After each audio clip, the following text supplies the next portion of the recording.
ಆತ್ಮೀಯ ವಿದ್ಯಾರ್ಥಿಗಳೇ, ನಿಮಗೆಲ್ಲರಿಗೂ ಶ್ರೀ ಕಾಮಾಕ್ಷಿ ಟ್ಯುಟೋರಿಯಲ್ಗೆ ಸ್ವಾಗತ. ಇವತ್ತು ನಾವು ವಾಸ್ತವ ಸಂಖ್ಯೆ ಒಳಗ 1.2 ಅಂದ್ರೆ ಅಭಾಗಲಬ್ಧ ಸಂಖ್ಯೆಗಳ ಬಗ್ಗೆ ಫುಲ್ 1.2 ಚಾಪ್ಟರ್ ಇವತ್ತ ಕಂಪ್ಲೀಟ್ ಮಾಡೋಣ್ರಿ. ನನ್ನ ಕ್ಲಾಸ್ ಸ್ಟಾರ್ಟ್ ಮಾಡೋಕ್ಕಿಂತ ಮೊದಲು ನನ್ನ ಕ್ಲಾಸ್ ನಿಮ್ಗೆ ಲೈಕ್ ಆತಂದ್ರೆ ಒಂದು ಲೈಕ್ ಮಾಡ್ರಿ, ಸಬ್ಸ್ಕ್ರೈಬ್ ಮಾಡ್ಕೊರಿ, ನಿಮ್ಮ ಫ್ರೆಂಡ್ಸ್ಗೆ ಎಲ್ಲರಿಗೂ ಶೇರ್ ಮಾಡ್ರಿ. ನೋಡ್ರಿ, ಫಸ್ಟ್ ಅಭ್ಯಾಸ 1.2 ಒಳಗ ಫಸ್ಟ್ ಕ್ವಶನ್ ಏನೈತಿ ಅಂದ್ರೆ √5 ಒಂದು ಅಭಾಗಲಬ್ಧ ಸಂಖ್ಯೆ ಅಂತ ಸಾಧಿಸ್ಬೇಕು.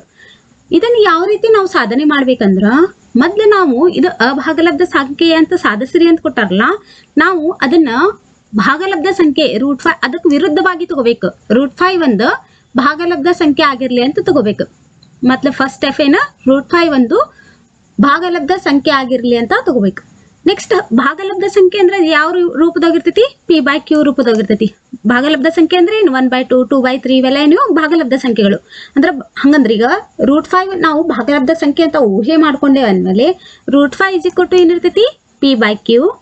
p ಮತ್ತೆ q ಎದಕ್ಕೆ ಬಿಲಾಂಗ್ಸ್ ಇರ್ತಾವು? z ಬಿಲಾಂಗ್ಸ್ ಇರ್ತಾವು. q cannot be q ಏನಿರ್ತೈತಿ? 0 ಸಮನಾಗಿರಂಗಿಲ್ಲ. ಮತ್ತೆ p ಮತ್ತೆ q = 1 p, q ಏನಿರ್ಬೋದು? 1. ಇಲ್ಲಿ ಏನದಾವಲ್ಲ, ಪಿ ಮತ್ತು ಕ್ಯೂಗಳಿಗೆ ಒಂದರ ಹೊರತು ಯಾವುದೇ ಸಾಮಾನ್ಯ ಅಪವರ್ತನಗಳು ಇರಂಗಿಲ್ಲ. ಹಂಗಂದ್ರೆ ಈಗ ನಾವು √5 ಏನ್ ತಗೊಂಡ್ವಿ? p/q ತಗೊಂಡ್ವಿ.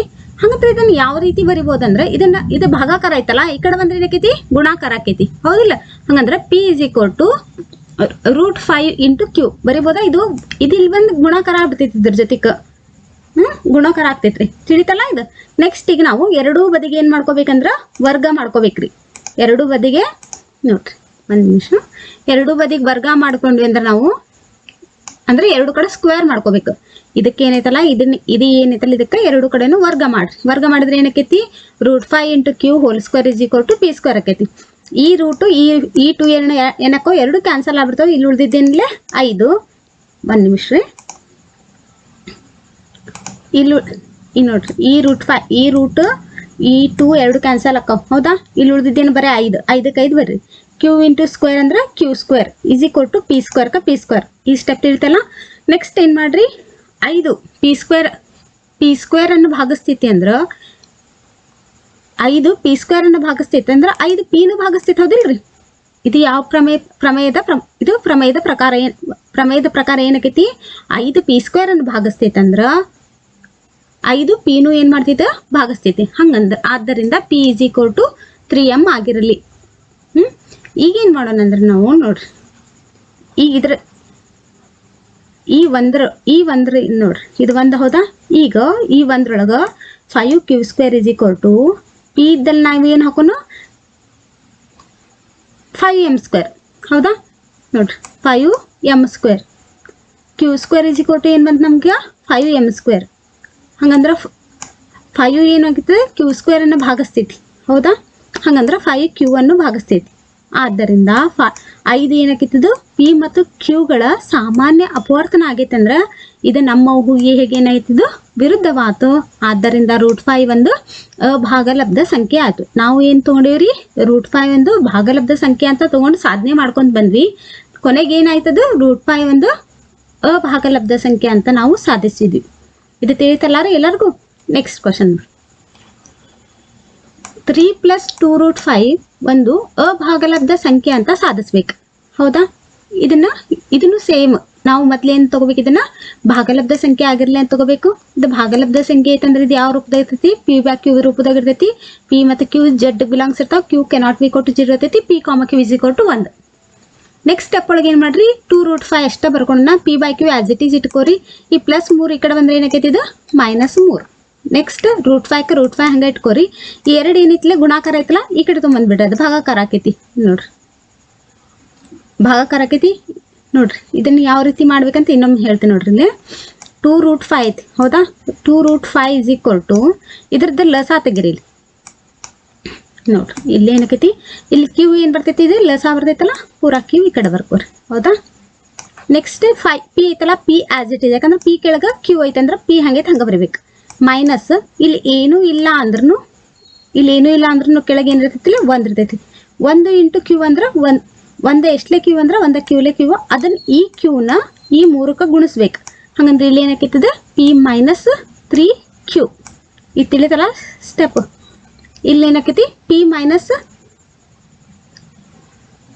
3q ಇದು P minus 3q divided by 2q. ತಿಳಿತಲ್ಲ ಇದು ಸ್ಟೆಪ್. ಹಂಗಂದ್ರೆ ಇಲ್ಲೇ ಪಿ ಮೈನಸ್ 3q ಒಂದು ಭಾಗಲಬ್ಧ ಸಂಖ್ಯೆ ಆದರೆ √5 ಒಂದು ಅಭಾಗಲಬ್ಧ ಸಂಖ್ಯೆ. ಇದು ಏನಿದು ಇದು ಅಸಾಧ್ಯ, ಇದು ಸಾಧ್ಯ, ಇದು ಏನ್ ಈ ರೀತಿ ಆಗ್ತೈತಾ ಇಲ್ಲಲ್ಲ, ಅದಕ್ಕೆ ಏನ್ ಮಾಡ್ಕೆ ಇದು. ಆದ್ದರಿಂದ ನಮ್ಮ ಊಹೆ ಏನಾಯ್ತು ತಪ್ಪಾತು.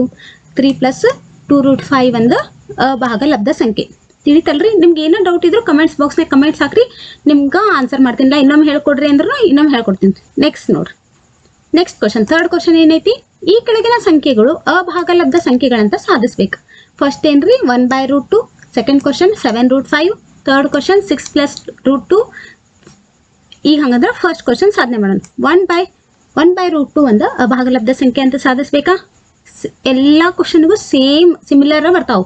ಫಸ್ಟ್ ಏನ್ ಮಾಡ್ಬೇಕ್ರಿ? 1/√2 ಒಂದು ಭಾಗಲಬ್ಧ ಸಂಖ್ಯೆ ಅಂತ ತಗೋಬೇಕು. ಹೌದಾ? ಇದು ಭಾಗಲಬ್ಧ ಸಂಖ್ಯೆ ಆತಂದ್ರೆ 1/√2 = p/q. pq belongs to z. q cannot be equal to q 0 ಸಮನಾಗಿರಂಗಿಲ್ಲ.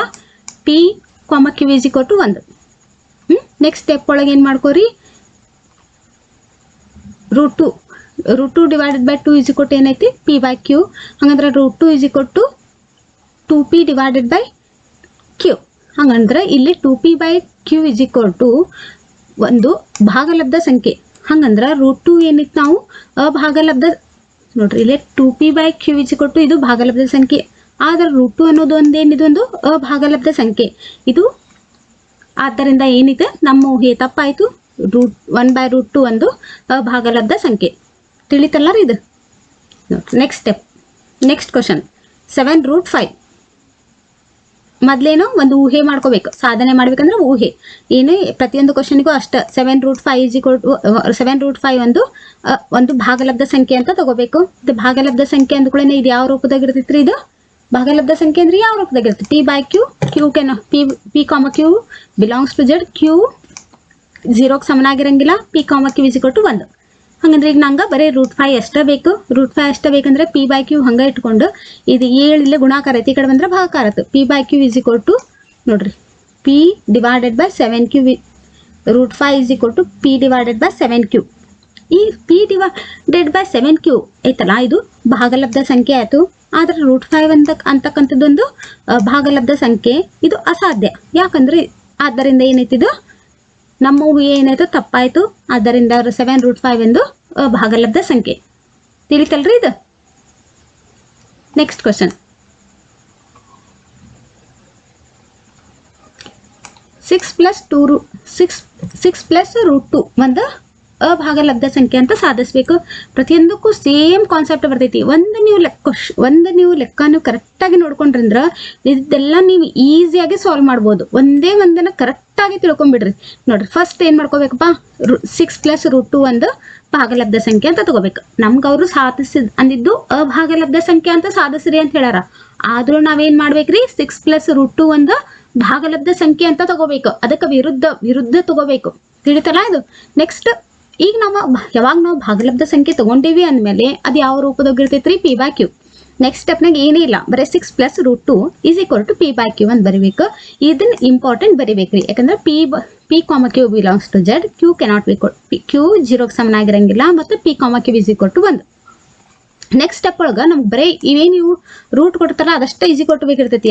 ಮತ್ತೆ ಏನು ಸಂಖ್ಯೆ ಇರ್ತಲ್ಲ ಇವನ್ನೆಲ್ಲಾನು ಈಸಿ ಕೊಟ್ಟಲಿಂದ ಆ ಸೈಡ್ ಒಯ್ದು ಬಿಡ್ಬೇಕ್ರಿ. ಇದನ್ನ ನೆಕ್ಸ್ಟ್ ಸ್ಟೆಪ್ ಒಳಗೆ ಏನು ಮಾಡೋಣ ನಾವು? √2 ಆಸ್ ಇಟ್ ಈಸ್ ಬರೀರಿ, p/q ಆಸ್ ಇಟ್ ಈಸ್ ಬರೀರಿ. ಈ +r ಏನೈತಲ್ಲ ಈ ಕಡೆ ಬಂದ್ಬಿಟ್ರೆ ಇರಾಕಿದ್ದು -r. ತಿಳಿಸಲ್ರಿ ಇದು? ನೆಕ್ಸ್ಟ್ ಸ್ಟೆಪ್ ಒಳಗೆ ಲಸ ತಗೋಬೇಕು. ಇದು √2 ಹಂಗೆ ಬರ್ಕೋರಿ. ಇಲ್ಲಿ q ಏನಿರ್ತೈತಲ್ಲ ಇದು ಡಿವೈಡ್ ಬೈ 2 ಅಲ್ಲ, ಇದು q ತಗೋರಿ. ಲಸ ಏನು ಬರ್ತೈತ್ರಿ? q ಇರ್ತೈತಿ. p ಹಂಗೆ ಬರ್ರಿ. ಮೈನಸ್ ಇಲ್ಲಿ ಏನಿಲ್ಲ ಅಂದ್ರೆ 1 ಇರ್ತೈತಿ. 1 ಎಷ್ಟಲೆ q, 1 q q. ಇಲ್ಲಿ ಇಂಟು 6ಕ್ಕೆ ಏನಕ್ಕೈತಿ? q ಇಂಟು ಆಕೈತಿ ಅಂದ್ರೆ p - 6q divided by q. ಹಂಗಂದ್ರೆ ಇಲ್ಲಿ p - 6q divided by q. ಇದು 12. q ಒಂದು ಭಾಗಲಬ್ಧ ಸಂಖ್ಯೆ. ಹೌದಾ? ಆದ್ರೆ ಆದ್ರೆ √2 ಅಂತಕ್ಕಂಥದ್ದು ಏನಿದು ಒಂದು ಭಾಗಲಬ್ಧ ಸಂಖ್ಯೆ. ಇದು ಅಸಾಧ್ಯ. ಆದ್ದರಿಂದ ನಮ್ಮ ಊಹೆ ತಪ್ಪಾಯ್ತು.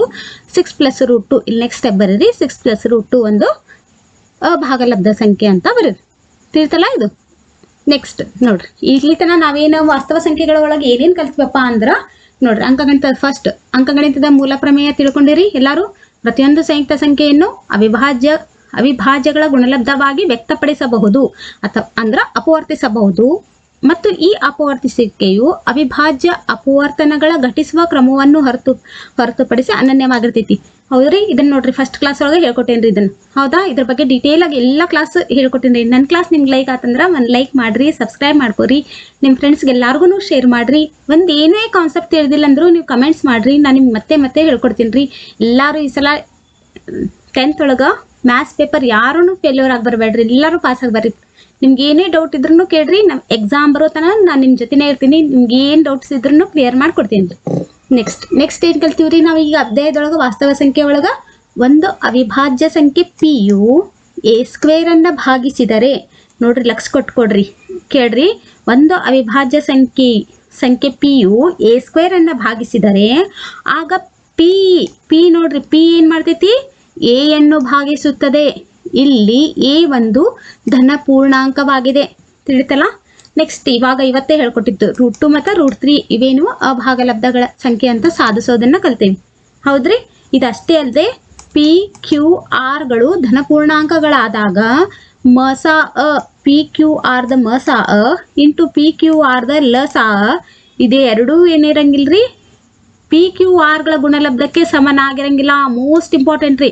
ನಮ್ಗೇನು ಗೊತ್ತೈತಿ, ಮಸ ಪಿ ಕ್ಯೂ ದಿಜಿ ಕೊಟ್ಟು ಪಿ ಕ್ಯೂ ಆರ್ ಅದ್ದಲ್ಲ, ಮಸ ಪಿ ಕ್ಯೂ ದಿಜಿ ಕೊಟ್ಟು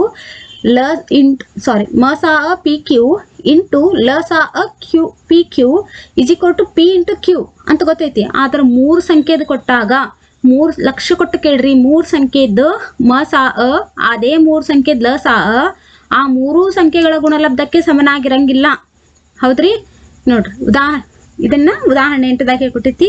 ಅದಷ್ಟಲ್ದ ಪಿ ಕ್ಯೂ ಆರ್ ಎಂಬ 3 ಪೂರ್ಣಾಂಕಗಳಿಗೆ ಕೆಳಗಿನ ಫಲಿತಾಂಶ ಏನಾಕೈತಿ, ಸರಿ ಹೊಂದತೈತಿ. ಯಾವ್ದಂದ್ರ ಲಸ ಪಿ ಕ್ಯೂ ಆರ್ ಏನಿರ್ತೈತಿ, p into q into r ಮಸ ಪಿ ಕ್ಯೂ ಆರ್ದಕ್ಕೆ ಡಿವೈಡೆಡ್ ಬೈ ಮಸ ಪಿ ಕ್ಯೂ ಆರ್ದ ಇಂಟು ಮಸ ಪಿ ಆರ್ ಇರ್ತೈತಿ. ಅದೇ ರೀತಿ ಮಸ ಪಿ ಕ್ಯೂ ಆರ್ ಅದ್ದು p into q into r into ಲಸ ಎದ್ರದ್ದು ಪಿ ಕ್ಯೂ ಆರ್ದ ಲಸ ಪಿ ಕ್ಯೂದು ಲಸ ಇಂಟು ಪಿ ಕ್ಯೂ ಆರ್ದ ಲಸ ಇಂಟು ಪಿ ಆರ್ದ ಲಸ. ಇದನ್ನ ಅಷ್ಟೇನು ಜಾಸ್ತಿ ತಲೆ ಕೆಡಿಸ್ಕೋಬೇಡ್ರಿ. ಇದನ್ನ ನೆಕ್ಸ್ಟ್ ಪಾಯಿಂಟ್ ಇದು ಕಾಂಪಿಟೇಟಿವ್ ಎಕ್ಸಾಮ್ಗೆ ಏನು ಬರ್ತೈತಿ, ಇದು ಹೆಲ್ಪ್ ಆಗ್ತೈತಿ. ಈಗ ನಿಮ್ಮ ಎಕ್ಸಾಮ್ಗೆ ಎಷ್ಟು ಬರ್ತೈತಲ್ಲ ಫುಲ್ ಉದಾಹರಣೆ ಲೆಕ್ಕದಿಂದ ಹಿಡಿದು ಎಲ್ಲ ಮಾಡ್ತೀನಿ. 1.2 ಅಭಾಗಲಬ್ಧ ಸಂಖ್ಯೆದೊಳಗೆ ಅಷ್ಟೇ ಉದಾಹರಣೆ ಲೆಕ್ಕ ಮಾಡಿಸಿಲ್ಲ, ಯಾಕಂದ್ರೆ ಸಿಮಿಲರ್ಲಿ ಸೇಮ್ ಏನದಾವ್ರಿ ಅಭ್ಯಾಸದ ಲೆಕ್ಕ ಇರೋ ಸಂಬಂಧ ನಾನು ಮತ್ತೆ ರಿಪೀಟೆಡ್ ಆಕೈತಿ. ನಿಮ್ಗೆ ಎಕ್ಸಾಮಿಂದ ನಿಮ್ದು ಮೋಸ್ಟ್ ಇಂಪಾರ್ಟೆಂಟ್ ಟೈಮ್ ನಾನು ವೇಸ್ಟ್ ಮಾಡ್ಲಿಕ್ಕೆ ಇಷ್ಟ ಇಲ್ರಿ, ಅದ್ರ ಸಂಬಂಧ ಅದನ್ನ ಇನ್ಕ್ಲೂಡ್ ಮಾಡ್ಕೊಂಡಿಲ್ಲ.